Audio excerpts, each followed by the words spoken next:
A very good evening and welcome to the State of Scottish Football's Thursday evening. First and foremost, immediate apologies that we weren't on last night. Very short staffed. I wasn't well. I'm better now, and I'm not alone. And thankfully, I'm not alone. But before I introduce my fine guest, we are indeed sponsored by Etta Watches. They do a fantastic deal for us, and subscribe to the channel if you want a lovely watch. I'm led to believe there was a winner 3 nights ago, and they'll go away with a superb watch. But of course, we're joined by the lovely Regan Stevenson. Regan, we find this fine Thursday evening. David, I'm doing well. Thank you for having me on again. It's great to be here. Absolutely. So first and foremost, we're going to go into Aberdeen. Well, Rangers 2, Aberdeen 2. Regan, I look at this game and say a point gained, but disappointment in the same sentence for Aberdeen. Yeah, I mean, Dave Cormack had a big week in terms of trying to shut down the Stephen Glass speculation, but I would say that Aberdeen have done very well the last couple of games. Obviously, they beat Jack Ross's team on Saturday, and then they followed up with a great point against Rangers. But they went 2-0 up in this game, and they played really well as well. So, yeah, I would say it's a point. It's a point that Aberdeen will take, but they'll be very disappointed, I would say, as well. It's actually a pity I've been working today, Regan. I'll tell you why. Red Tinted Glasses, Glenn Shuder, a fellow contributor on the show, does Red Tinted Glasses. They did a watch along last night because obviously Glenn couldn't get to the game and everything. And there was a lot of Aberdeen fans that probably couldn't make the mammoth journey up to Glasgow to Wednesday night. But what Glenn did is a watch about, and the celebration for that Ramirez and Brown and Scott when Scott Brown scored was very good. And the thing was that it was dreamland for Aberdeen when Christian Ramirez gave Aberdeen the lead. Yeah, I mean it was I wouldn't say it was expected for Aberdeen. So Stephen Glass would have been very pleased when he seen his team go 1-0 up, and obviously Aberdeen, they've got a challenging game at the weekend too. So no, I think Aberdeen have done themselves proud there at Ibrox. Absolutely. And then Scott Brown made it 2-0 Aberdeen. It was written in the stars a little bit. Scott Brown, first game at Ibrox since leaving Celtic, bang, 2-0, goal, silence the home support. Yeah, I mean, it was just Scott Brown. What more can you say? I mean, it's a bit strange to see Scott Brown in the red of Aberdeen, but he's doing a great job, David, and he's certainly won the Aberdeen fans round. Now, I look at this from an Aberdeen point of view and go, it's progression, and massive progression, because Rangers this game, well, the last 6 games, Rangers have a form points tally of 12 points, whilst Aberdeen have 4. And you look at it and say to yourself, it's progression, because last week we were on this show going, Stephen Glass gave out a job soon. Turn the clock 7 days later, it's okay, he's turned the corner. Hearts, you're looking at Hearts on Saturday and going, potential to get another one on the board. Yeah, I mean, it just shows you how fickle football fans can be, David, doesn't it? But in terms of Aberdeen, I mean, they've got a big game on Saturday. But I would just like to say on Aberdeen, it's great to see them back. They've obviously got 4 points out the last 2 games, and hopefully they can build on it. Absolutely. Thanks very much for sending your thoughts and comments. Much appreciated. Regan, we have a good mate of ours on the show called Vital Celtic. You saying afternoon, lads. So I hope you're well, guys. Thank you. Obviously, when we look at the Rangers side of things, major disappointment from Aberdeen because it wasn't a free kick and it wasn't a penalty. Yeah, I think Stephen Glass will be very disappointed. As much as they'll think Ibrox is a hard place to go, David, to lose the game in that manner, he'll be very, very disappointed, and especially for John Beaton, because obviously he's the referee, and he'll be very disappointed that he's made 2 big mistakes that's cost Aberdeen 3 vital points. Of course, Aberdeen manager Stephen Glass was fuming after he felt his side were denied a win over Rangers Ibrox last night by poor decision by referee John Beaton when he pointed to the spot and gave the Gers a penalty. The Gers were awarded a penalty 9 minutes from time when ex-Ibrox defender David Bates pulled Fascist Sakala's shirt in the box with Tavernier netting the resulting spot kick, beg your pardon. You look at David Bates, Regan. He's been given fair bit of criticism since he's joined Aberdeen, and some of it justifiably so. Yeah. I thought he did well, and it was never a penalty. No, I don't think it was a penalty either, David. I've seen it so many times, and I've seen that James McFadden and Sheila Kerr said that it was a penalty, but I don't see how it can be a penalty. I mean, what I don't know what David Bates is supposed to do. I listened to Rich was it Foster on the radio. He was saying Yeah. that it wasn't a penalty at all. And this is a guy that's played football and he played for Rangers and Aberdeen, so obviously he's best placed to say that as well, David. Mm-hmm. Yeah, absolutely. When we look at Aberdeen, though, I don't think they were under any pressure last night. I think folk would have looked at this and said, Aberdeen got a good result against Hibs at the weekend, but then nobody would have been expecting them to go pick up a result at Ibrox last night.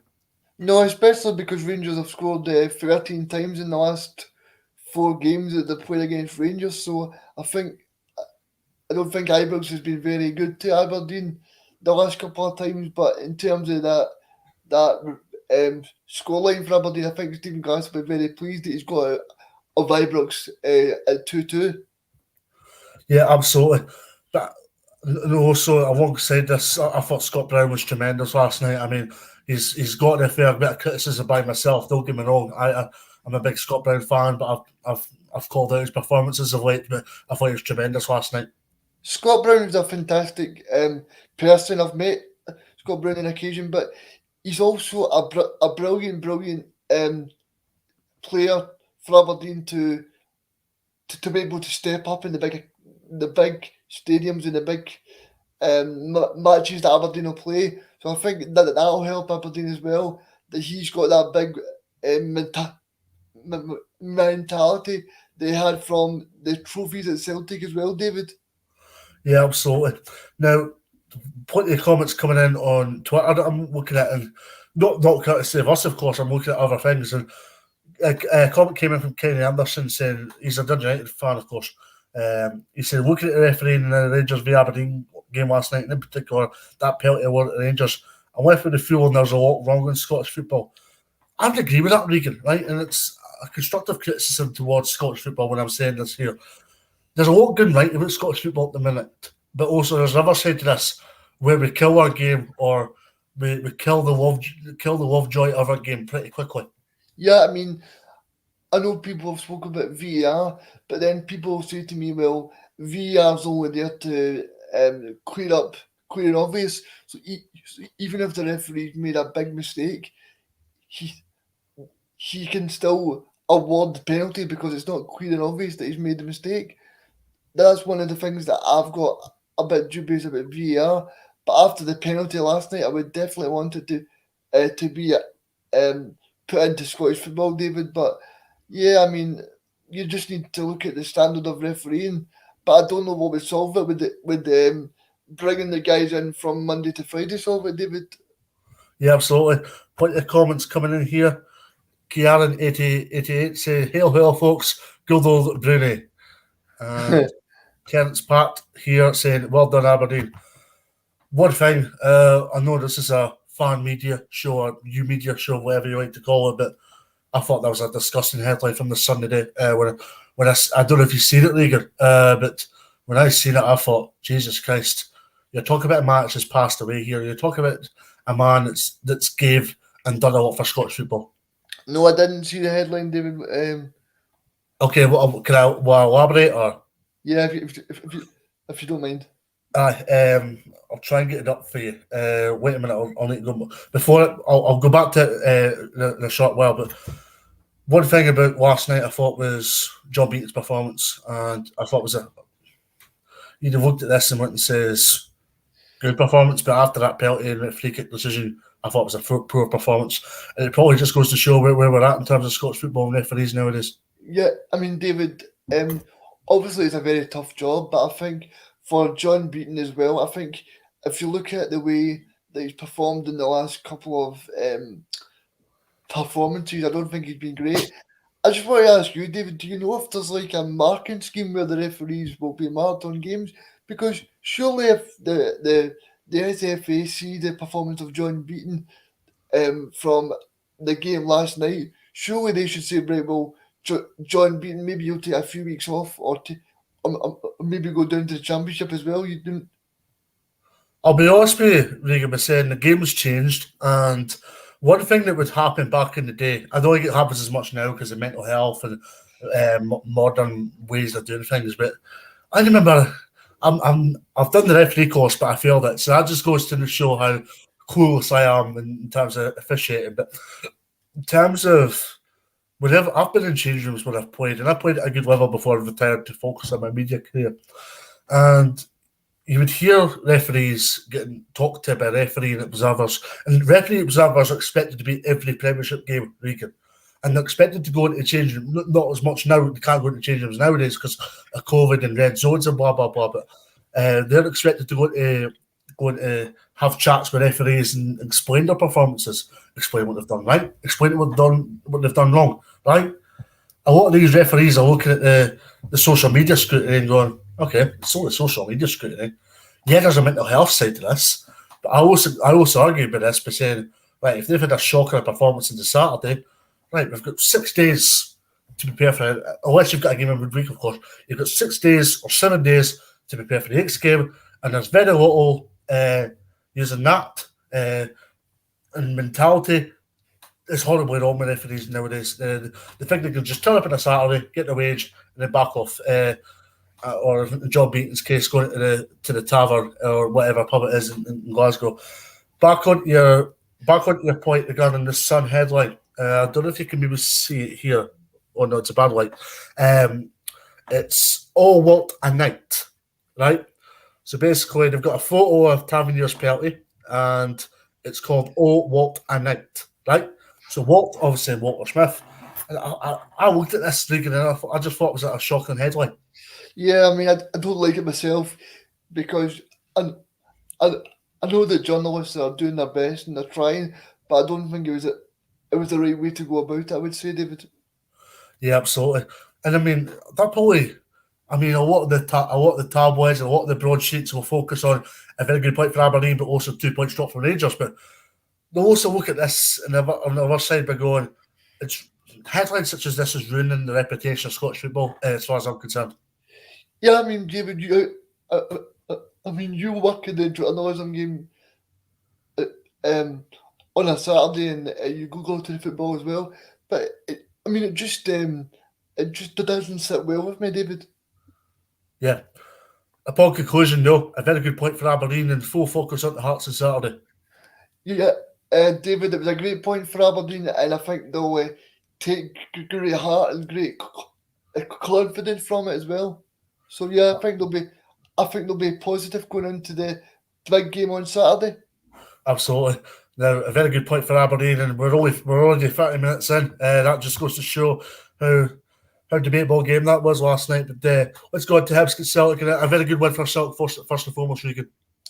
Oh, David, it was a great game. I actually watched this game. I thought Celtic in the first 15 minutes were just breathtaking. I thought Postecoglou said that this was the best Celtic that he's seen since he took charge, and I tend to agree with him. I thought Celtic have got a real maturity about them now, and they're starting to really get into their stride.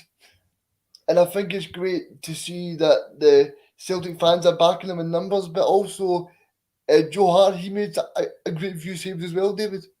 Yeah. The vital Celtic views have created my next question, and it'll just come up here by saying a couple of things from last night that you once asked. How good was Ralston? And your opinion on Ryan Porteous tackle? I thought the Ryan Porteous tackle was an absolute shocking tackle. He is going to end someone's football in time in a couple of months because I think even though the tackle it got a yellow card, but he also done a tackle on Rogic as well in the first half that I thought should have been booked as well, David. And I'm just starting to think, although he done a tackle on, was it Joe Rebo, Ibrox as well? Yeah. But I think it's a couple of times where he's done it, and I think he needs to learn to not be as forthright and maybe go into the tackle as hard.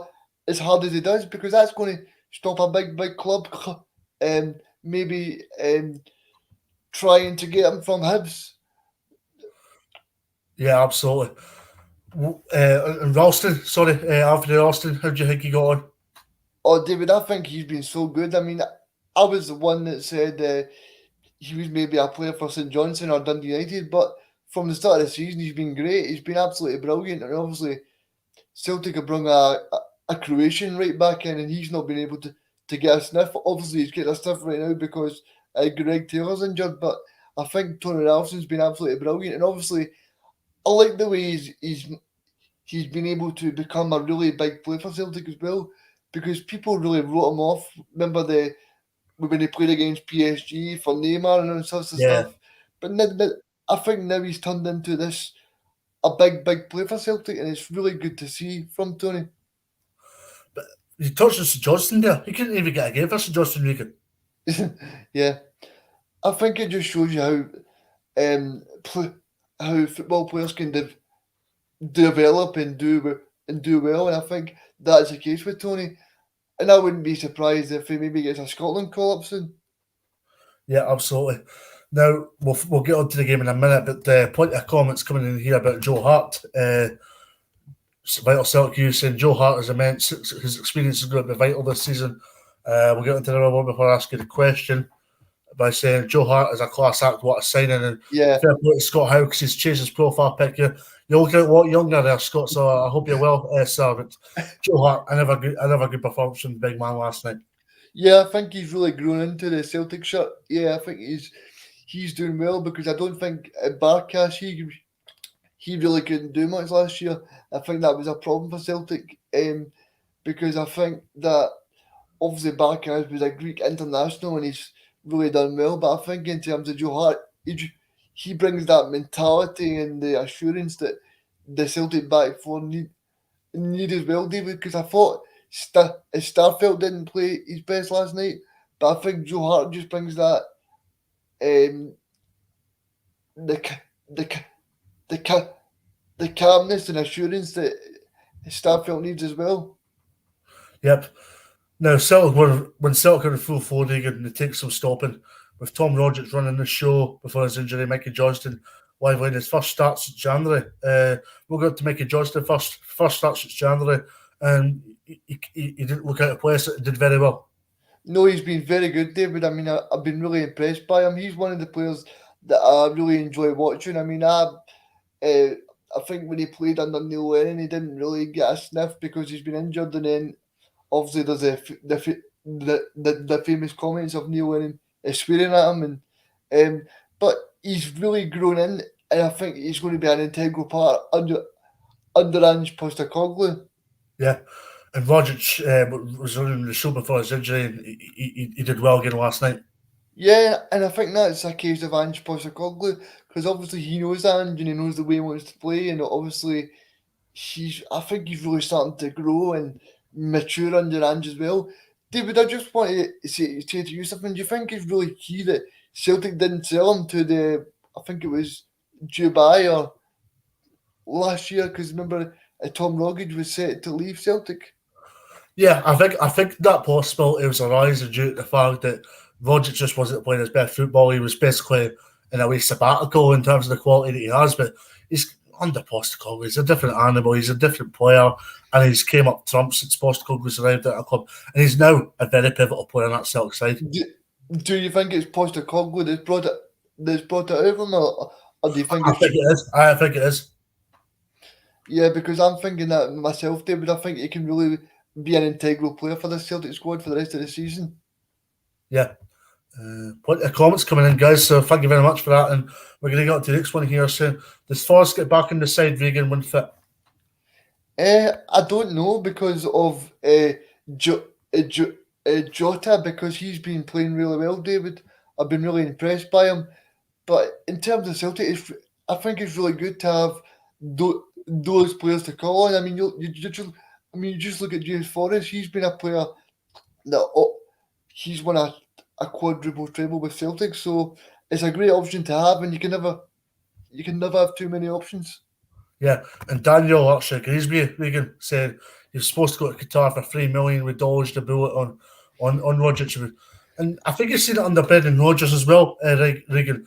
Just his ability to get forward, and he maybe didn't show that side of the game under the likes of Lennon, for just to give you a genuine example. Yeah, because I think Brendan Rodgers and Postecoglou are both managers with similar styles that want to attack and bring the midfield in, and I think that suits Rogic as well, so it gets the best out of him. Absolutely. Now we're going to go back to Aberdeen game very briefly, and I didn't know this stat, so thank you very much to iGolfJ Tweetler for this. Aberdeen have not had a penalty in Ibrox since 1993. And I think it goes to show you, Regan, that if you go to Ibrox, you're going to be under the cosh in terms of officiating, but also the way you play your game as well. But we're going to focus on Celtic, and I'm going to focus on opposition here. I thought they offered little resistance.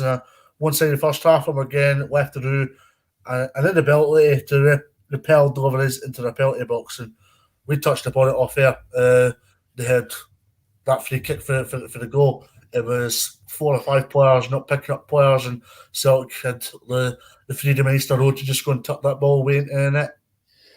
I mean, Celtic could have scored 5 or 6 last night. I thought they were great.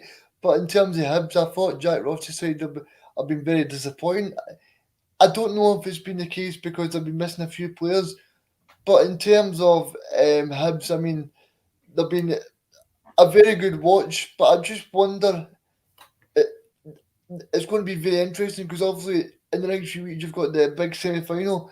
But I just wonder, is this going to be a time where we actually see what will Jack Ross's team be able to move forward, or will they move back from where they were last year, David? Well, it's a good job Mr. Craig Leach is on this show this fine Thursday evening, because he'd have had an argument and a half about Jack Ross, and Jack Ross's record against the Glasgow 2 and Hearts isn't great, and he's also lost twice at St Johnstone in cup competitions. So as much as Jack Ross has earned plaudits with Hibs, he's lost some very big games for that club. Yeah, he has. I mean, I'm not expecting much from the semi-final in a couple of weeks, simply from the fact that Jack Ross, he's not got a good record. He's not got a good record with Sunderland either in the cup competition as well. So, in terms of Jack Ross, do you think it's a stumbling block for him as a manager that he seems to get to these semi-finals and finals and third place finishes, and he just can't seem to get over that? Yeah, 100%. I mean, Hibs have always shown quality. They've always had a good team about them. But one thing I'll touch upon here, Regan, is I don't think Kevin Nisbet could play up front by himself. And that was signified last night. Him and Doyle had a really good partnership, but Nisbet on his own just doesn't work, and that's suppose that. And also at the back, even though Portis came back in, it shows that there's failures in the back line for Hibs as well. There's a lot to be worried about if you're Hibs. I mean, that's four defeats in the trot. I mean, that's sackable results. That, I mean, not that I'm trying to say Jack Ross will be relieved of his duties anytime soon, because I don't think he will. But that's sackable. That's sackable results. That. Yeah, I think maybe to cut Jack Ross a bit of slack, he's been to Ibrox, Aberdeen, and Celtic, so that's probably the 3 biggest games. David, and obviously they've got a big game next up against Malky Mackay's team up at Dingwall, so I think that'll be a hard game too, David, because Malky Mackay's men got a great victory last night. But in terms of Jack Ross, one player that I have been impressed with the last few weeks is Joe Newell. Oh, yeah, 100%. He's one of those players, Regan, that can ball forward, but he can also do the defensive work as well. He's really good in terms of he offers a lot of versatility to that Hibs team. Yeah. David, you spoke about Christian Deutsch. Is he injured? Yeah, he's injured. I think he's back I might be wrong, but I think he's back at Christmas. Right, okay. Because I think, yeah, I totally agree with you. Because if you look at Hibs last year, they started the season great and they done really well because of the Deutsch and the Nisbet partnership. Yeah, absolutely. Jack Ross said in his interview last night, Regan, that if fans want to be critical, Hibs fans, of course, directed at me. He said similar when they beat Dundee United. Like, as much as Jack Ross needs to take half the blame for this, Is there also the other side to this to suggest that the players aren't playing to his system, perhaps? Yeah, I mean, I think Jack Ross is a great manager, and I'm not going to dispute that.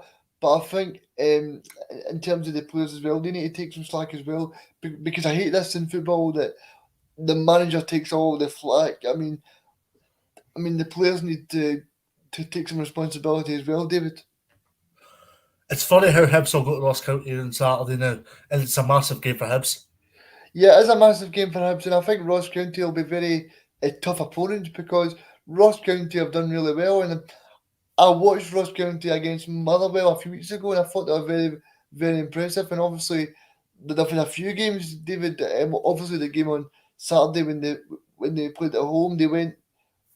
I think it was 1-0 up, and then they blew it. But yeah, I think they've been playing well on the Malkin, and it'll be a very tough game for Hibs. Yeah, back on to Joe Hart. Joe, Hans Postecoglou told Radio Scotland that Joe had to make a couple of saves, but that's why he's there. He's an outstanding goalkeeper, an important part of our team because for the most part we're dominating games, and you need a keeper who can make those one or two big saves. Regan, when I look at this result last night and look at Celtic being 2 points behind Rangers right now, would you have thought this back in July? No, I wouldn't. Simply because of the transition. But David, I thought about this morning. I was going to raise it with you. I think Celtic have got more sellable assets at the moment than the club across the city.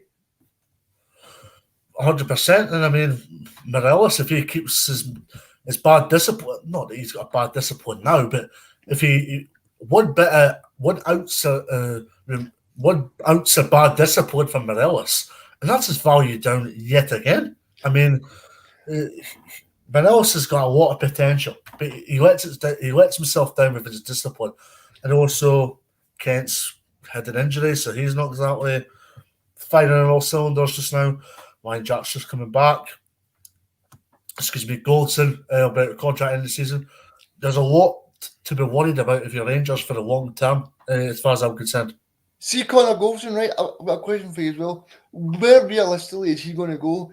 He's going to go back to exactly where he was in somewhere like Brighton or Crystal Palace because I don't think he's top end Premier League.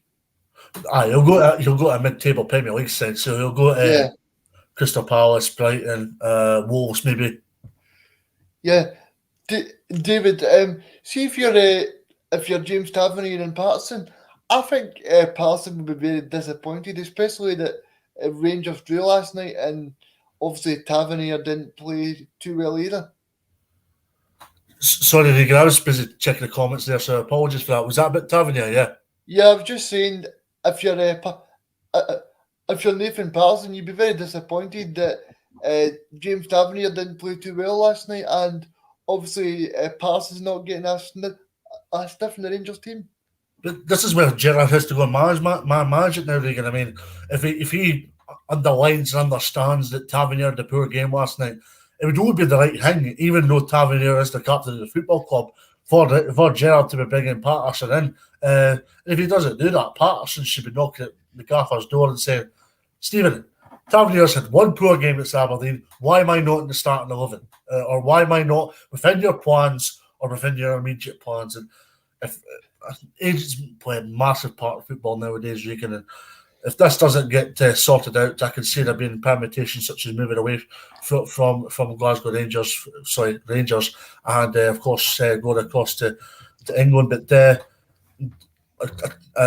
comments just came in here about Morelos. We'll go back to Rangers very briefly. You thought Morelos was offside last night. What do you think, Regan?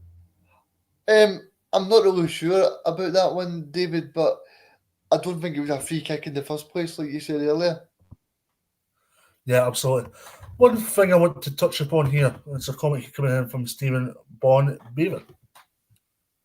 Oh. Hold on.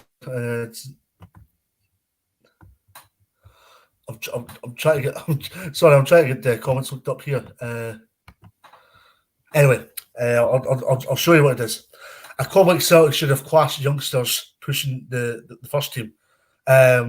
What's your thoughts on that? Because I mean, Celtic have got some good young players as it is.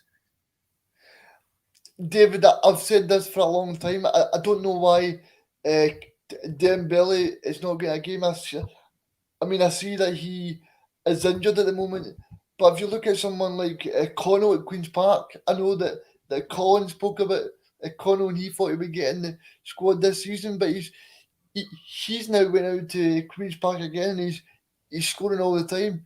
And I think that just, and a couple of years ago he was playing for Bolton in the Championship and now he can't get a game for Celtic. So I just wonder what has happened to Celtic at at that level. Is it a case of that this season that the £40 million is weighing too much and they're not going to try and bring in some youth players? Yeah, absolutely. And massive apologies to the viewers because I was trying to get Stephen Bevan's comment up in the screen, but ended up being Kieran 8088's comment, which was about Xander Clark and his goal last year in the Scottish Cup against Rangers. And that's one player I think Celtic should be looking at.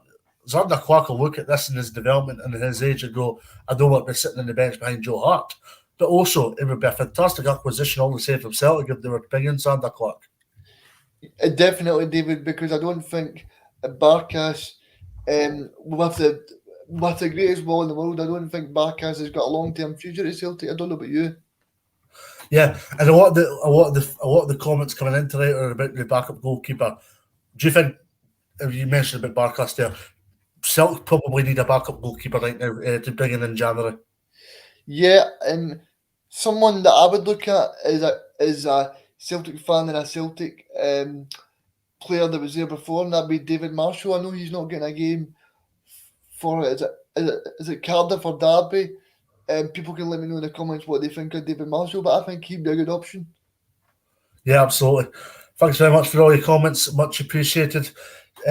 Finally, Regan, when you look at last night, it's 3 points back to Parkhead for Celtic, but also the fact that they're only 2 points behind Rangers right now is a massive watershed moment for Celtic. And also, the watershed moment, beg your pardon, is the fact that they picked up the first win at Easter Road in 7 years.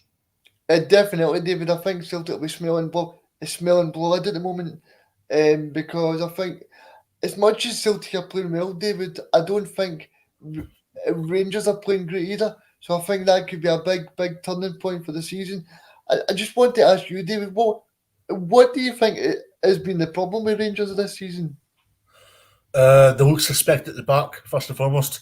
I don't think this management structure between playing Al McGregor for the big games and John McLaughlin for the smaller games count. I mean, when you look at John McLaughlin, fantastic goalkeeper, but also he's up against Al McGregor, who, he's coming to the end of his career, but also it should be your first choice goalkeeper, unless that goalkeeper in question is injured or suspended. And I don't think this goalkeeping situation is working, if I'm going to be honest with you. Also, the defensive side of things needs improved on, as I touched upon there. Morelos isn't really banging in goals. He got his 100th goal for Rangers on Sunday at St Mirren there, but apart from that, he's been very lacklustre in front of goal. And they've had injuries in the midfield area, but also they don't have the same philosophy in the midfield area as they did last season. I think they're facing repercussions as a result of that. David, I'm just a bit, I just find that a bit strange in terms of Rangers. They can go from so good last year and then really bad this year. Do you think it's the influence of the Ibrox crowd there?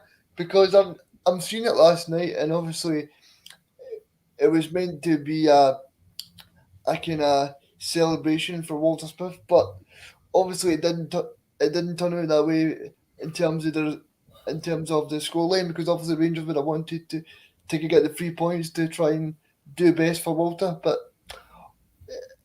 in terms of Rangers, I'm just a bit. I find it strange that they can go from doing so well last year to doing this bad this year. Yeah, no, 100%. Gerrard would have had the easiest job inside Ibrox Stadium last night, just in the aspect of his team talk. Our team talk before the game would have been very easy for him last night. Say come 9:30, he'd have been the most disappointing man in that stadium, because he'd have wanted to win more than anybody else for Walter Smith, because Walter's been a perfect, he's been a really good guide for Gerrard. Gerrard might get compared to Walter, and I can maybe understand why, but I don't think it would be right to compare the two of them, because is Gerrard going to replicate and repeat what Walter did? No. No, and I don't. And Walter Smith has got the affiliation to Rangers fans as Tommy Burns has got to me. I mean, I remember going to the Celtic Park the day that Tommy Burns died and put down a scarf. So in terms of that, I just think Rangers fans have got a big place in the heart for Walter Smith. Sorry. Absolutely. Up to Dens Park now. Fantastic 5-0 win for Ross County last night. 4 goals in the first half, Regan. Oh, David, it was great to watch. I mean, I think some of the goals for Ross County were just incredible. I mean, even the first goal, I think it was Clark that scored the first goal for Ross County. Even that goal, when he just puts the ball at the side of his boot, it's just great to see. And I think this could be a real momentum shift for Ross County to move to build on. Yeah. Yeah. We'll come back to Celtic Ross County in a minute. Brian Harkin's replying back to your thing about Rangers. We'll get here. He says Celtic did that in terms of having a bad predicament run. In the 2019-20 season, Celtic were great, and in 2020-21, Celtic were poor. And Rangers, they're both having a similar picture right now. So thanks to Brian for that. But Joseph Hungbo, what a strike last night. Yeah, it was superb, David. I mean, he's been a great addition for Malky. Obviously, he's got his contacts down south as well, so that's been put to good use. Because he's been a fantastic addition for Ross County. Yeah, but Ross County, they were exceptional at every given opportunity in that first half last night. And as much as Dundee defensive frailties, if you're an opposition team, you need to make those chances count. Yeah, I mean, you do. I mean, if you're Dundee, you'll be disappointed, but I think it's just one of those nights that James McPake would say the best team won. Mm-hmm. As for Dundee, McPake was a disappointed man, and I'm looking at this and saying to myself that as much as Dundee got some good plaudits for Aberdeen win in the Hearts draw, last night was back to square bottom again. Bottom of the, well, not bottom of the table, but back to the bottom in terms of back to square one again. Yeah, I mean, obviously they've got a few good results. They beat Aberdeen and they went to Tynecastle and got a point as well. So, yeah, they've been doing well, but obviously it's a bad night for Dundee. And hopefully, for James McPake, he'll be hoping to bounce back as soon as possible. Absolutely. Now, in terms of Dundee, there was a lot of talk last night about if McPake should be relieved of his duties. I don't think the time's right, but I can see there being a possible contract termination down the line. I want to ask you why, David, because they almost got a point against Rangers if they didn't miss that penalty. They drew with Hearts, they beat Aberdeen, and they've put up some good performances. So I don't see any reason why, to be honest. But well, first and foremost, I'm not a McPake out guy because I like McPake. He's really good with the media, and I'm not just saying that because I'm James McPake's media friend. I'm saying that because I've got a lot of trust and respect in the man. But also, I look at this on the other side by saying, will John Nelson, Tim Keys get to the pressures that are going on social media is a massive part of how football works nowadays, Regan. You understand that more than anybody else. Yeah. And the fact is that John Nelson was under pressure alongside Tim Keys when things weren't going well under Jim McIntyre at Dundee. It might be exactly the same here under McPake. The Dundee fans were incensed last night. There's no other way to put it. They were very much incensed by the outcome of that result. It was pretty much by half time, everybody was on of the favour that McPake should be relieved of his duties. I mean, Dundee put up a post on their Twitter this afternoon. I'll give you the general example here, Regan. Dundee put up a post on their Twitter this afternoon saying tickets are available for Saturday's game against St Mirren. I'll need to check this, right? But I think there was about 40 comments saying, I hope the post is about McPake's getting the Dundee Football Club. And that it was the worst night of McPake's tenure at Dundee, put it that way, right? But also alongside the 6-2 mauling that Dundee got across the road at Tannadice. But so here we go.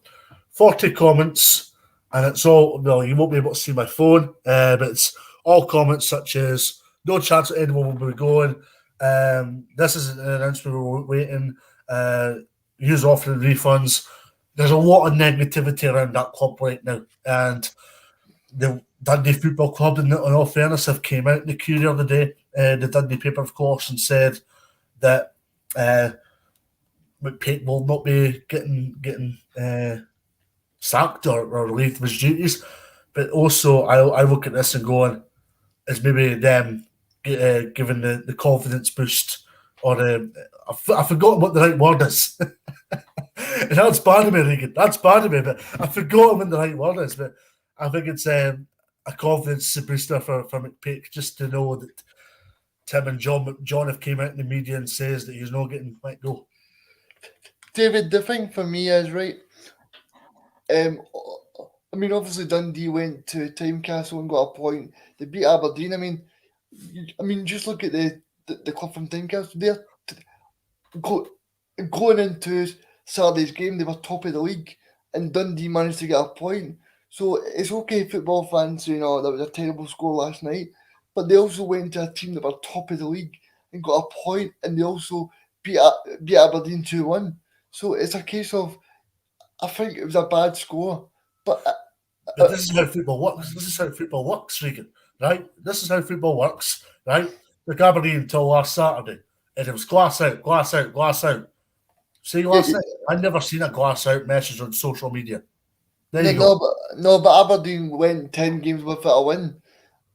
Dundee went to Tynecastle and got a point, and then they beat Aberdeen. So technically, Dundee have got 4 points from the last 3 games.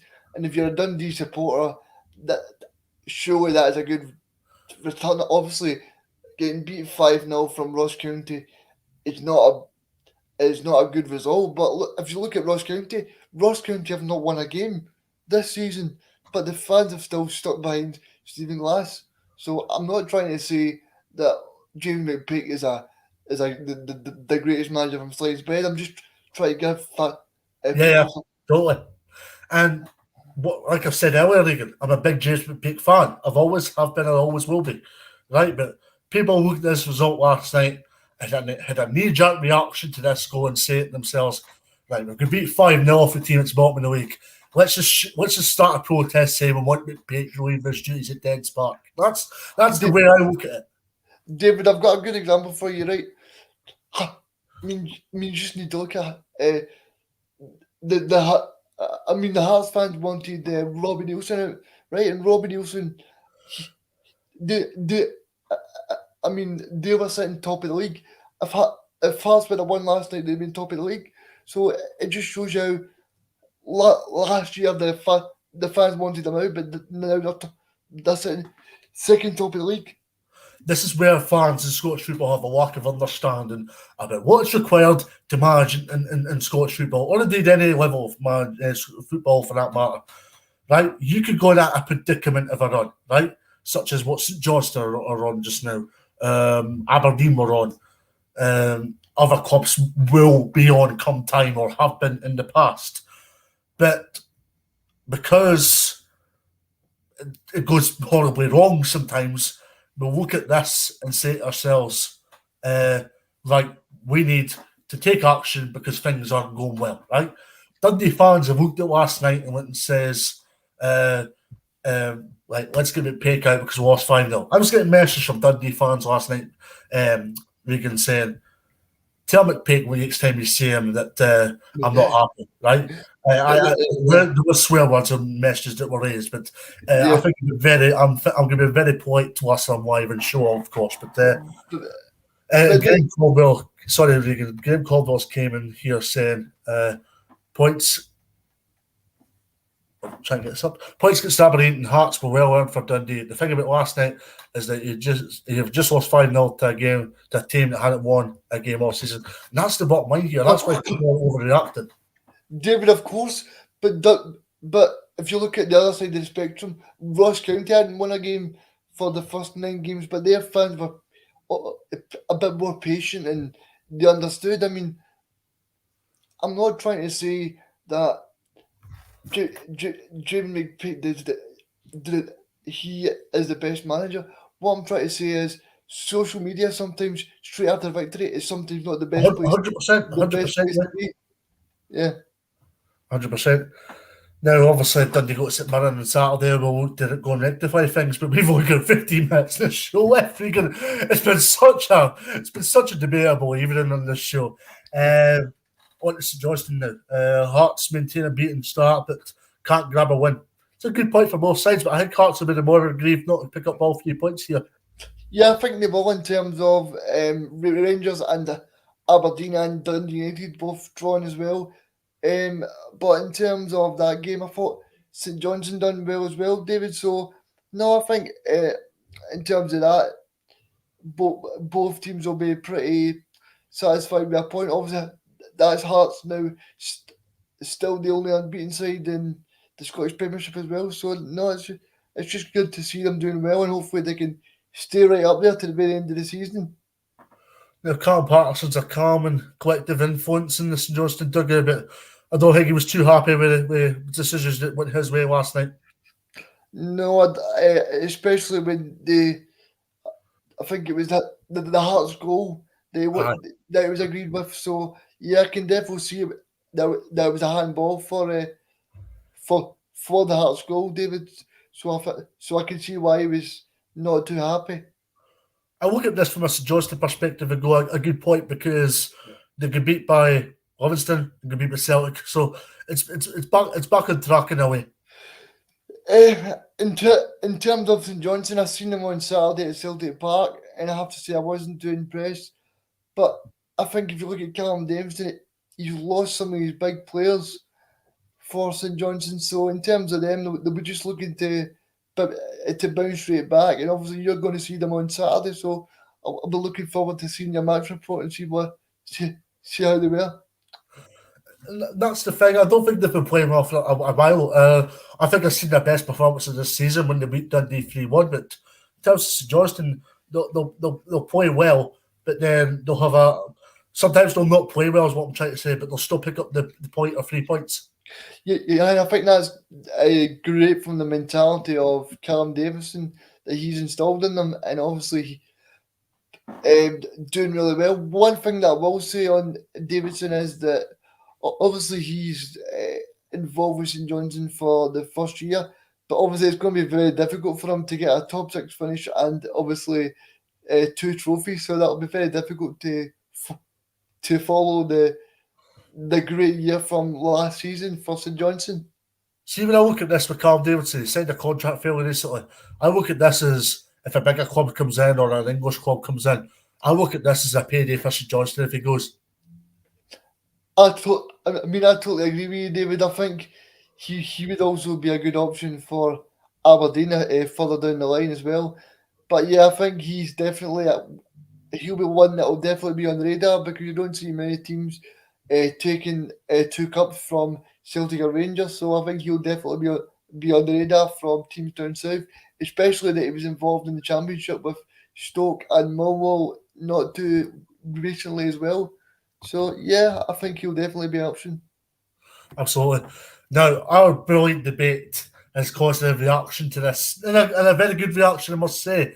Who really cares? There's nothing more fickle than football managers love a manager 1 week and then wanting them sacked the next. That I must admit, Yeah. I don't know about you. It's a pet hate of mine. Yeah, I mean, it's a pet hate of mine too. I mean, one example I'll give you is Pochettino. Obviously, Pochettino got Spurs to the Champions League final, and then you've got fans that wanted him sacked, and look how Spurs have turned out now. They've got Nuno Espirito Santo, who should be nowhere near the Spurs job. Yeah, it's actually funny how you mentioned about Davidson. Here we go. Saying Hibs might hire Davidson if Ross form continues. Would be a good appointment for Hibs. David, are you trying to sack every manager tonight? I don't know. Sorry, guys. Back onto the game. Good for Hearts to get that Wiveler. Davidson was aggrieved, but a good strike for Josh Donnelly all the same. Oh, it was a great goal from Josh, and in terms of Hearts, they'll be just looking to build on this for the big game when they go to Aberdeen on Saturday? Because that'll be a big game, David. Eh? That's a big game for both sides, aye. Yeah, I mean, in terms of Hearts, they'll just be looking to go up there and to try and build on what they've got. And in terms of Aberdeen, they'll be looking to try and get seven 7 points from the past 3 games. So yeah, it's going to be a very interesting game. And in terms of that game last night, I would say that Robbie Nielsen will be very very happy with the way the team has started. Yeah. Back on the Saka managers, by the way, I just want to clarify a point here. We were all thinking Marky Mackay was going to be sacked by tonight because we thought they were going to get beaten Saturday, and we didn't give them any chance last night against Dundee. So thank you very much, Marky Mackay. You've proved me and you've proved Jake Gray and Colin Watwood wrong. So fair play, Marky Mackay. So well done on that. On St Johnstone, they took the lead, and I don't know if you noticed, Regan, but Wayne Gordon has been announced as the new captain of St Johnstone, a Perth lad, and he's excuse me, just back there. He's just came in and steadied his ship in that defence. Obviously, they lost Jason Kerr, but William Gordon's came in and made captaincy, and most importantly, a place in the centre half position his own. Yeah, I mean, I quite like it in football when you see supporters of clubs or people that are local to the area being able to be the captain of clubs. So I think it's great for him, it's great for the club, and hopefully he can bring them on to great things this season in terms of St Johnstone and their supporters. Absolutely. Tony Macaroni arena now. Livingston 1, Dundee United 1. Dundee United beaten 7, so it's a good point for Tam Courts' side. Yeah, I mean, I'm not doing too well, David. I said David Martindale would be the first manager sacked, but he's certainly picked up. In terms of Dundee United, they'll be so glad to get a point, but obviously Livingston went down to 10 men with that dodgy tackle on the Dundee United player that David Martindale, what he thought it wasn't a red, but I thought it was a red all day long. David, what did you think? I think I think upon reflection, Martindale admitted they got it wrong. I'm going to be honest with you, but at the time, I think Martindale looked at the situation and thought, no way. I think it wasn't until he see video footage he was like, okay, it's a red card, fair enough. And see if a manager's got it wrong with sending offs, and they're going to admit it, I'll happily understand and appreciate that. And that's what Martindale's did, so fair play to him. Yeah, I mean, he's done really well. Obviously, they've got a very good win against Celtic, but they followed that up in the way up to Dingwall on Saturday as well when they got a 3-2 victory, and obviously they've got a good point there against Dundee United. So hopefully, from their point of view, they can try and build on it. In terms of Dundee United, you're going to see them against St Johnstone at the weekend. I think they've done absolutely brilliant this season. Tam Claus was obviously the unpopular appointment, you would say, David. Would that be right? There was a lot of doubters, yes. Yes. So he's done really well in terms of he's managed to turn the support around. I think for if fans of Scottish football are really buying into him and they like the way he's playing. Obviously, Charlie McGrew came out and said that he's a great manager and the way he's doing things. So yeah, I think he's doing really well and he'll be happy with the progress that they're making. One thing that I've just picked up on here is Dundee United haven't won at Livingston since 2005. Yeah, I think it's a bogey ground for most teams. Could you look at Celtic? They've not won there since 2006. Since I think since Tony Blair was the Prime Minister. So yeah, A long time ago. yeah. I mean, so I think it's a bogey ground for most teams, and I think it's probably due to the the Tony Macaroni Arena in terms of the playing surface. Yeah. Livingston played a 4-5-1, which worked to an extent, but it was just a case of Ayo Obalai wafting balls up to Bruce Anderson, and Bruce Anderson's not the player that can be physical against opponents, which probably suited Dundee United. Yeah, I mean, I've been really impressed by him. He obviously played at Hamilton last year, and he's obviously had these issues this year with his diabetes. So it's great to see him back playing well and scoring goals as well. Yep. Go back on to Ibrox here. Just wait till it comes up. We've got Strange Love the Doctor here saying, hi fellas, I told you Aberdeen would pick up at least a draw against Rangers. Should have won two, but for beating, giving his favourite team a fake penalty. And, I mean, disappointment, but also all the same, a very good result from Aberdeen's point of view. But in terms of this game, Tony Macaroni Arena, a draw was a fair result. But I look at this on the other side by saying both sides would take the point, but Tom Coates was a little bit aggrieved not to get all three. Dave, I think both teams will definitely be happy. But in terms of Tam Courts, yeah, I think he'll be aggrieved in terms of Rangers dropping points. He would have seen that as a big opportunity to go uh, to go level in points with Rangers as well. Absolutely.